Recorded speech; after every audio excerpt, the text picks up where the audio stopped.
సాహిత్య వైభవం కార్యక్రమానికి స్వాగతం.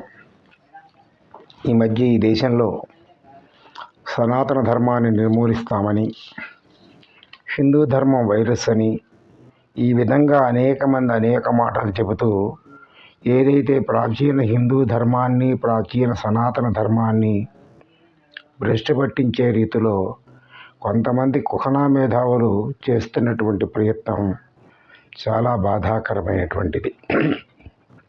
80% భారతీయులు జీవిస్తున్న ఈ దేశంలో విశ్వగురువై ప్రకాశించిన భారతదేశం యొక్క ప్రాచీన సనాతన ధర్మాన్ని కించపరిచేటువంటి విధంలో కించపరుస్తుంటే కొంతమంది దానిని చూసి సంతోషపడుతూ చంకలు కొట్టుకుంటున్నారు.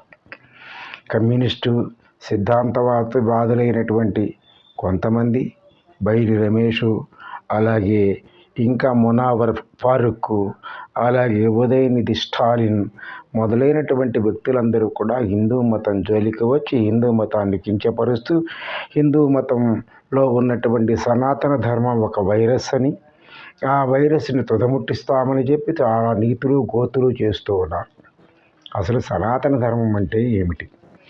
భారతదేశంలో మతాలు అనేవి మనిషి యొక్క మతి నుండి పుట్టినటువంటివి. ధర్మం అంటే ధారణ, ధర్మమిత్యాహు, ధర్మం నుంచి పుట్టినటువంటిది, మనిషి యొక్క జీవన విధానం నుంచి పుట్టినటువంటిది ధర్మం. భారతదేశంలో, ప్రపంచంలో మొట్టమొదటి ధర్మం హిందూ ధర్మం. దీన్ని హిందూ మతం అనటానికి వీల్లేదు. హిందూ ధర్మానికే సనాతన ధర్మం అనేటువంటిది పేరు. సనాతన ధర్మం ఎప్పుడు పుట్టింది అంటే, ఎప్పుడు పుట్టింది సృష్టి అని అడిగితే మనం ఎవరం కూడా మన సృష్టి ఎప్పుడు పుట్టిందో డేట్ ఆఫ్ బర్త్ చెప్పలేనటువంటి దుర్దశ ఉన్నది. ఎందుకంటే దాన్ని గణించడానికి వీల్లేదు. వేదాలు దానికి మూలము, ఈశ్వరుడు దానికి మూలము. కాబట్టి సనాతన ధర్మానికి ప్రమాణం అనేటువంటిది వేదం. వేదమే ఈశ్వరుడు, ఈశ్వరుడే వేదం. సనాతనం అనేటువంటిది అతి ప్రాచీనమైనది. హిందూ ధర్మము సనాతన ధర్మము. శంకరులు ధర్మము తెలుసుకుంటే తప్ప ఈ దేశం గురించి, జాతి గురించి, సనాతన ధర్మం గురించి చదువుకోవాలంటే వేదాలు చదవాలి అని ఆ మహానుభావులు సెలవించి ఉన్నారు. అలాగే ధర్మం మీద ఆధారంగానే సనాతన ధర్మం అనేటువంటిది మనకు కనపడుతూ ఉన్నది. ధరతి విశ్వం ఇది ధర్మ. విశ్వమును ధరించినది లేదా సంరక్షించినది ధర్మం అని మనం చెబుతూ ఉంటాం. ఏతో అభ్యుదయ నిశ్రేయస సిద్ధి సధర్మ. ఇహలోకమునందు అభ్యుదయాన్ని, పరలోకమున శ్రేయస్సును కలిగించినటువంటిది ధర్మం అని మనం చెబుతూ ఉంటాం. యస్మిన్ దేశే ఆచార పారంపర్యక్రమాగత ఆమ్నాయ విరుద్ధశ్చ సధర్మ పరికీర్తిత. వేద విరుద్ధము కానిది దేశంలోని ఏ ప్రాంతంలోనైనా సరే పారంపర్యంగా అనుసరించబడుతూ వస్తున్నటువంటి సదాచారాన్ని మనం ధర్మం అంటాం. అందుకే వ్యాసమహర్షి మహాభారతంలో ఈ క్రింది విధంగా చెప్పారు. ధారణాత్ ధర్మమిచ్చాహు ధర్మో ధారయతే ప్రజా యత్ స్యాద్ధారణ సంయుక్తం సధర్మ ఇది నిశ్చయ. ఏదైతే ధరించునో లేక సంరక్షించునో దానిని ధర్మం అంటారు. ధర్మం ప్రజలను సంరక్షిస్తుంది. ఏదైతే రక్షణాయుతమై ఉన్నదో దానినే ధర్మము. ఇది నిశ్చయమైనటువంటి అభిప్రాయం. మరి సనాతన ధర్మం అంటే ఏమిటి? సనాతనస్య ధర్మ ఇది సనాతన ధర్మ. శాశ్వతిని లేదా పరమాత్ముని యొక్క ధర్మం ఏదైతే ఉందో దానిని సనాతన ధర్మము అని మనం చెప్పుకుంటూ ఉన్నాం. ఆ విధంగా సనాతన ఇది సనాతన, సనాతనుని చేత చేయు గావున సనాతనమని కూడా చెప్పబడినటువంటిది. సనాతనం పరమాత్మ స్వరూపం ప్రాపయతి ఇది. పరమాత్మ స్వరూపం పొందటానికి సనాతన ధర్మం అనేటువంటిది మనకి సహకరిస్తూ ఉంటుంది. ప్రపంచంలో భారతదేశం ఇంతగా విశ్వగురువై జన్మించటానికి, అలాగే మనమంతా కూడా ధర్మ మార్గంలో ఈ విధంగా నడవటానికి సనాతన ధర్మం మనకి ప్రధానమైనటువంటిది. సనాతన ధర్మము శృతి స్మృతి పురాణాల్లో మహోన్నతమైనటువంటి దైవీయ దృష్టితో దర్శనాత్మకంగా ప్రవచించినటువంటి సర్వధర్మ క్రోడీకరణ. సనాతన ధర్మానికి మూలాధారములను మనుస్మృతి కింద విధంగా చెబుతూ ఉన్నది. వేదస్మృతి సదాచార స్వస్య ప్రియమాత్మన ఏతశ్చతుర్విధ ప్రాహు సాక్షాత్ ధర్మస్య లక్షణం. వేదాలు, స్మృతులు, సాధు సంతుల యొక్క ఆచార వ్యవహారాలు, ఆత్మకి ఆహ్లాదాన్ని కలిగించేటువంటి సత్కర్మలు, ఈ 4 లక్షణాలపైన మన యొక్క సనాతన ధర్మం అనేటువంటిది ఆధారపడి ఉన్నది అని చెబుతూ ఉన్నారు. సనాతన ధర్మం అనేటువంటిది ముఖ్యంగా సత్య వాక్పరిపాలన, అహింసా పాలన, సత్ప్రవర్తన, శాంతి, త్యాగము, దయ, క్షమ, క్షమించుట, ఇంద్రియ నిగ్రహము, పరోపకార పరాయణత, క్షమ, ద్వేషరహితము, క్రోధరహితము, అస్థేయము, నీతి, నియమము, ధర్మతత్పరత మొదలగు దైవీ సంపత్తిని పెంపొందించుకుని మానవుడు తన జీవితమును దివ్యమయమనర్చుకుని జీవిత పరమలక్ష్యమైనటువంటి మోక్షాన్ని పొందటానికి ప్రేరణ ఇచ్చేటువంటిదే సనాతన ధర్మం అనేటువంటిది. అందుకే శ్రీకృష్ణ పరమాత్మ భగవద్గీతలో ఈ విధంగా చెప్పాడు. అభయం సత్వసంసిద్ధి, జ్ఞానయోగ వ్యవస్థితి, దానం దమశ్చ యజ్ఞశ్చ, స్వాధ్యాయస్తవ ఆర్జవం అనేటువంటి విషయాన్ని చెప్పాడు. మనుస్మృతి ధర్మం యొక్క ముఖ్యమైనటువంటి 10 లక్షణాలను ఈ విధంగా సూచించింది. ధృతి, క్షమాదమోస్తేయం, శౌచమింద్రియ నిగ్రహ, ధీర్విద్యా సత్యమక్రోధో, దశకం ధర్మలక్షణం. ఓర్పు, క్షమ, దమము, అస్థేయము, శౌచము, ఇంద్రియ నిగ్రహము, సత్యము, అక్రోధము ఇవి ధర్మం యొక్క 10 లక్షణములు. సనాతన ధర్మం ప్రప్రథముగా మనుష్య జన్మం యొక్క వైశిష్ట్యమును పొగుడుచున్నది. మరియు ధర్మాచరణ చేత ఈ మానవ జన్మను ఎలా చేసుకొనవలెనో బోధిస్తూ ఉన్నది. మనుష్య జన్మ అనేటువంటిది అతి దుర్లభమైనది. అది దైవ కృప వలననే లభించుచున్నటువంటిది సనాతన ధర్మం చాటుచున్నది. అందుకే దుర్లభం త్రైమేవైతత్ దైవానుగ్రహేతుకం మనుష్యత్వం, మోక్షత్వం, మహాపురుష సంశ్రయ. మనుష్యత్వము, మోక్షమునందు కోరిక, మహాపురుషులను ఆశ్రయించుట, ఈ 3ను కూడా లభించడం చాలా కష్టమని, దైవానుగ్రహం వలన కానీ లభింపవు. అందుచేత మానవ జన్మని సార్థకం చేసుకోవాలి అని మనకి చెబుతూ ఉన్నది. అందుకని మనము చేయవలసినటువంటిది ఏదైతే ఉన్నదో మానవుడు విషయభోగాలను త్యజించి దైవచింతన యందు నిమగ్నుడై ఉండి మోక్షాన్ని పడాలి అని సనాతన ధర్మం నొక్కి వక్కాణిస్తూ ఉన్నది. అందుకని మనము సనాతన ధర్మాన్ని ఆచరించటం అనేది ముఖ్యమైనటువంటి విశేషం. మానవుడు సనాతన ధర్మం యొక్క ముఖ్యమైన కొన్ని ప్రబోధాలను విచారించాలి. సత్యవాక్ పరిపాలనలో ఉండాలి అని అంటున్నాం. నహి సత్యాత్ పరో ధర్మ, సత్యం కంటే ఉత్కృష్టమైనటువంటి ధర్మం లేదు. సత్యం వద ధర్మంచర, సత్యమును వచించము, ధర్మమును ఆచరించము. సత్యమేవ జయతే నానృతం, సత్యము మాత్రమే జయించును, కాదు అసత్యము అనేటువంటిది జయించదు అని మనకి చెబుతూ ఉన్నది. అలాగే సత్యం యొక్క ప్రాశస్త్యాన్ని కనుక మనం విన్నట్లయితే మన శృతి ఇట్లు వర్ణిస్తూ ఉన్నది. సత్యాన్నాస్తి పరో ధర్మ, సత్యజ్ఞానమనంతం బ్రహ్మ, సత్యేన వాయురావాతి, సత్యేనాదిత్యో రోచతే, దివి సత్యం వాచప్రతిష్ఠ, సత్యే సర్వం ప్రతిష్ఠితం, సత్యేన స్వర్గాలోకాత్ చ్యవంతే కదాచన, సతాగుం హి సత్యం తస్మాత్ సత్యే రమంతే. సత్యాన్ని మించినటువంటి ధర్మం లేదు. సత్యమే జ్ఞానము, అనంతమైనటువంటి బ్రహ్మస్వరూపము. సత్యం వలననే వాయువు వీస్తూ ఉన్నది, సత్యం వలనే సూర్యుడు ప్రకాశిస్తూ ఉన్నాడు, సత్యం వలనే వాక్కు శాశ్వతమవుతున్నది, సత్యమునందే సర్వ జగత్తును ప్రతిష్టమై ఉన్నది. సత్యం వలనే స్వర్గాదుల నుండి మానవులు ఎన్నడూ చ్యుతులు కాకుందురు. సత్యమే శాశ్వతము. అందుచేతనే మహాత్ములు సత్యమునందే రమించుచున్నారు. సత్యమే సర్వశ్రేయమైన ధర్మము, సత్యమే ఉత్కృష్టమైనది, శ్రేష్టమైనది అనేటువంటి విషయాన్ని మన వాళ్ళు చెబుతూ ఉన్నారు. అంతేకాకుండా సత్యం గురించి ఈ విధంగా మనకి సత్య వాక్పాలన గురించి మనుస్మృతి క్రింది విధంగా చెప్పింది. సత్యం బ్రూయాత్ ప్రియం బ్రూయాత్, న బ్రూయాత్ సత్యం అప్రియం, ప్రియంచ నానృతం బ్రూయాత్, ఏష ధర్మ సనాతన, సత్యమనే పలుకము, ప్రియమనే మాట్లాడము, సత్యమైనను అప్రియమును పలుకము, ప్రియము కదా అని అనృతము ఆడకము. ఇదే సనాతనమైనటువంటి మన యొక్క ధర్మం. ఈ విషయం గురించే గీతాచార్యుడు ఈ విధంగా చెప్పాడు. అనుద్వేగకరం వాక్యం సత్యం ప్రియహితం చయత్ స్వాధ్యాయాభ్యసనం చైవ వాంగ్మయం తప ఉచ్యతే. మనం పలుకు వాక్యం సత్యమైనదియు, ప్రియమైనదియు మరియు హితకరమైనదియుగా ఉండవలను అని చెప్పుకుంటూ వచ్చారు.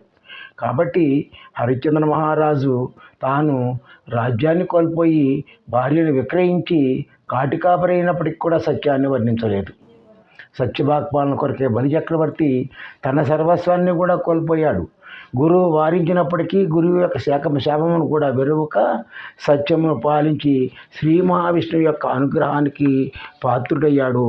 ఈ విధంగా సత్యం అనేటువంటిది మనకు నిరంతరము కూడా మంచిది. దంతి దంత సమానం హి నినృత మహతాం వచ కూర్మగ్రీవేన నీచానాం పునరాయాతి యాతి చ. మహాత్ములు అనేటువంటి వాళ్ళు ఒక మాట అన్నారంటే ఆ మాట మీద నిలబడతారు. వారిలో రెండు నాలుకల ధారణ ఉండదు. ఏనుగు దంతం ఒకసారి ఉద్యమించిందంటే మరి లోపలికి వెళ్ళదు. తాబేలు మెడ అలా కాదు, అది ఎన్నిసార్లైనా వెలుపలికి వచ్చి మళ్ళీ లోపలికి వెళ్ళిపోతుంది. నీచ మానవుల స్థితి తాబేలు వలె ఉంటుంది. వారు ఒక మాట చెప్పి దాని వలన ప్రయోజనం లేదనుకుంటే మళ్ళీ మాటను ఉపసంహరించుకుంటూ ఉంటారు. ఇది సత్యాన్ని మించిన కర్తవ్యం లేదు, అసత్యాన్ని మించిన నికృష్టమైన పాపం లేదు అని స్వామి వివేకానంద మనకి చెబుతూ ఉంటారు. అలాగే ఆచారపరమో ధర్మ అని చెబుతోంది మనుస్మృతి. సదాచారమే ఉత్కృష్టమైనటువంటి ధర్మమని మహర్షి యొక్క వచనం. కావున మానవులందరూ సదాచార సంపన్నులై సత్యవాక్పాలనాదక్షులై పరమ పదమును పొందాలి అని కోరుకుంటూ ఉందాం. అహింస అపీడా ప్రాణినాం.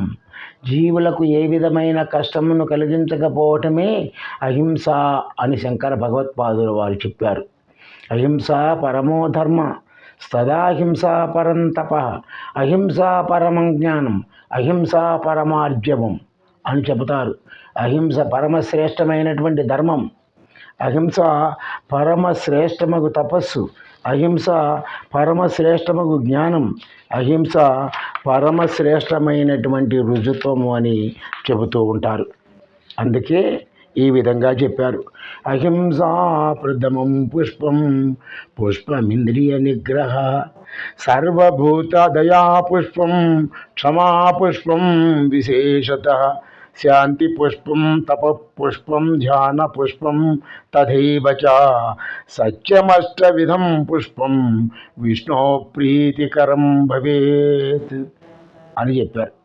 అహింసా పాలన సర్వోత్కృష్టమైనటువంటి విద్యుక్త ధర్మంగా గణింపబడుతూ ఉన్నది.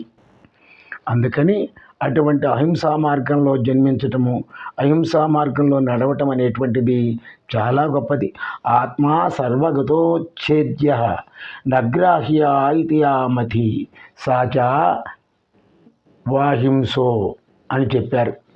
ఆత్మ సర్వవ్యాపకమైనది, ఛేదింపరానిది, అగ్రాహ్యమైనది అనేటువంటి భావాన్ని కలిగి ఉండటమే శ్రేష్టమైనటువంటి అహింస అని వేదాంతులు కూడా నిర్వచించుకున్నారు.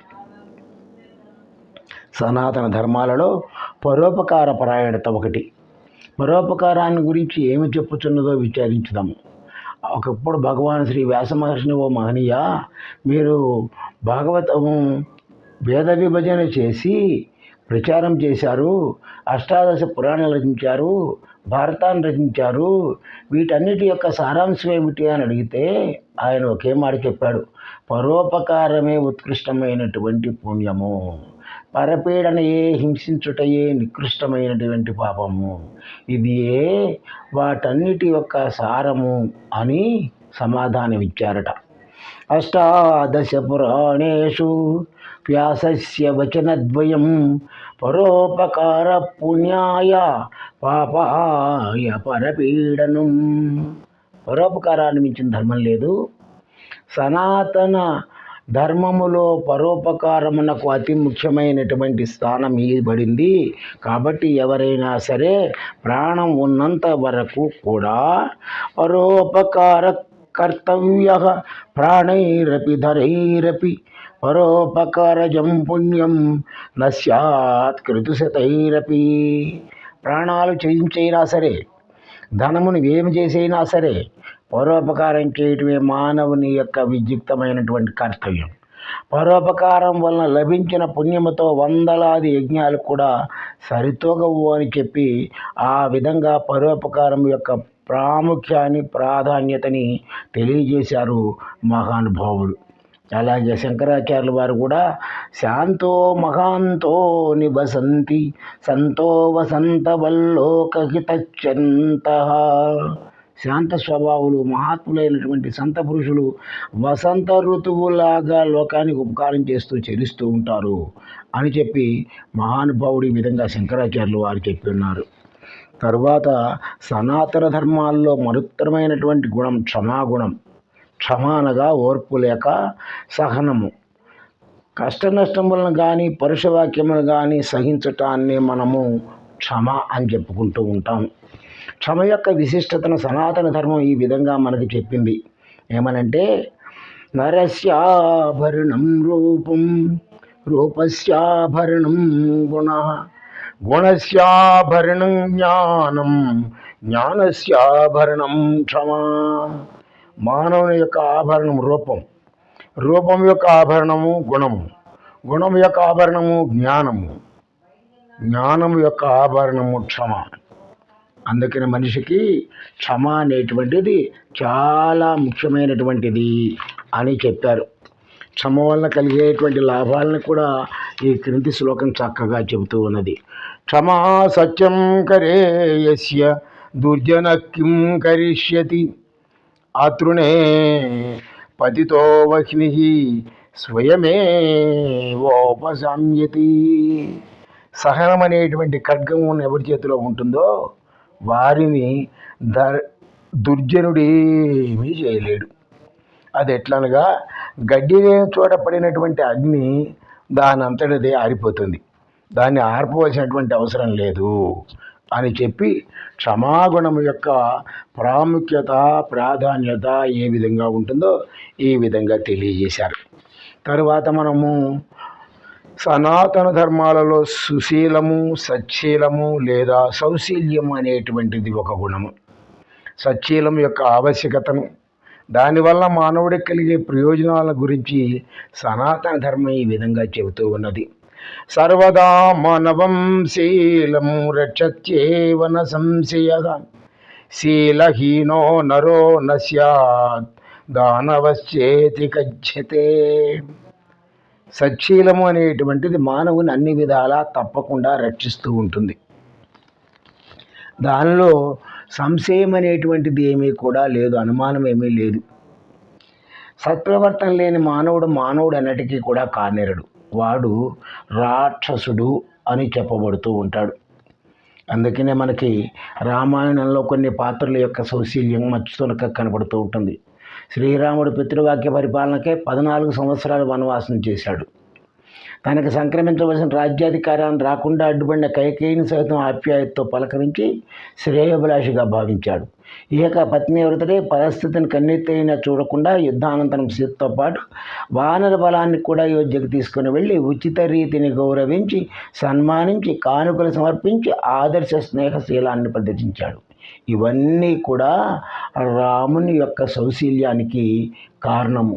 ప్రతి పాత్రలో కూడా సీతాదేవి కానీ లక్ష్మణుడు కానీ అక్కడ కనపడినటువంటి ప్రతి పాత్రలో కూడా ఈ సౌశీల్యత మనకి కనపడుతూ ఉంటుంది. అది రామాయణం మనకు అందిస్తున్నటువంటి మహత్తరమైనటువంటి సందేశం. ఈ విధంగా ఆ తరువాత మనకి శాంతి అనేటువంటిది, శాంతి త్యాగము దయ, ఈ మూడు కూడా దైవీ సంపత్తితో ఉత్కృష్టమైనటువంటి స్థానాన్ని అలంకరించుకుని ఉన్నాయి. ఇవి మానవుడికి అత్యంత వాంఛనీయమైనటువంటి సద్గుణాలు అని చెప్పి సనాతన ధర్మం బోధిస్తూ ఉన్నది. శాంతిశ్చాగో దయా చేతి మానవానాం త్రయస్సదా అతీవ ముఖ్య నియమా భవేయురితి నిశ్చయ. శాంతి, త్యాగము, దయ, ఈ మూడు కూడా మానవుడు ఎల్లప్పుడూ కూడా పాటించవలసినటువంటి అతి ముఖ్యమైనటువంటి నియమాలు అయి ఉన్నాయి. కాబట్టి మనము వీటిని ఆచరించాలి. శాంత చిత్తుడు సమస్త దుఃఖాలని ఓర్పుతో భరించి స్థిరత్వం కలవాడవుతాడు అని కృష్ణ పరమాత్మ గీతలో ఈ విధంగా బోధించాడు. ప్రసాదే సర్వభూ దుఃఖానాం హానిరస్యోపజాయతే ప్రసన్నచేతసో హ్యాసు బుద్ధి పర్యవతిష్టతే. ప్రసన్నత్వం అనేటువంటిది సమస్త దుఃఖాలు నశించిపోతాయి. ప్రసన్న చిత్తుడి యొక్క బుద్ధికి సత్వరమే స్థిరత్వం ఏర్పడుతూ ఉంటుంది అని చెప్పి మహానుభావుడు ఈ విధంగా చెప్పాడు. రామాయణంలో రామచంద్ర ప్రభు శాంతి గుణమూర్తి భవించిన పరమ పురుషుడు. ఆయన ఎటువంటి విపత్తుల్లోనూ శాంతమని కోల్పోయేవాడు కాదు. ఆయన మానవ జాతికి ఆదర్శమూర్తి. అలాగనే మహాభారతంలో యుధిష్ఠుడు కూడా శాంతమునకు, స్థిరత్వమునకు, ధర్మాచరణమునకు ఆదర్శమూర్తి. కావున ప్రతి మానవుడు కూడా శ్రీరామచంద్రుని వలె, యుధిష్ఠుడు వలె శాంతమును అలవర్చుకొని సనాతన ధర్మం ప్రబోధిస్తూ ఈ విధంగా సనాతన ధర్మము సమాజానికి ఎంతో మేలును కలుగజేస్తూ జాతికి నీతిని నేర్పుతూ మానవ జాతి ఎలా ప్రయాణం చేయాలి అనేటువంటి దానికి ఈ విధంగా తెలియజేస్తూ ఉన్నది. నేడు సమాజంలో అనేక మంది ధర్మాన్ని తెలుసుకోక సమాజాన్ని తప్పుదో పట్టించే విధంలో, హిందూ సమాజాన్ని భ్రష్ట పట్టించే విధంలో, అటు కొంతమంది ఏదైతే అధర్మపరులు, విధర్మీయులు, సంస్కృతి సంప్రదాయాలు తెలియనటువంటి వాడు, ఉత్కృష్టమైనటువంటి, ఉన్నతమైనటువంటి, మహోన్నతమైనటువంటి, ప్రపంచానికి ఆదర్శమైనటువంటి మన యొక్క సంస్కృతి గురించి, మన సనాతన ధర్మాన్ని గురించి నోటికి వచ్చినట్టు మాట్లాడుతూ ఉన్నారు. అటువంటి వాళ్ళకి సమాధానం చెప్పవలసిన అవసరం మనకు కూడా కొంత ఉంది. ఏదో మహానుభావులు రాసినటువంటి గ్రంథాల్లోని కొన్ని విషయాలని మీకు ఈ విధంగా సనాతన ధర్మ వైభవం మొదటి భాగంలో అందిస్తున్నాం. కాబట్టి మీరు స్వీకరించండి, ఆశీర్వదించండి, సనాతన ధర్మాన్ని పాటించండి. మీ భవిష్యత్తును ఉజ్వలంగా మార్చుకోవడానికి ప్రయత్నం చేయండి. ఇట్లు మీ యొక్క శ్రీనివాస్.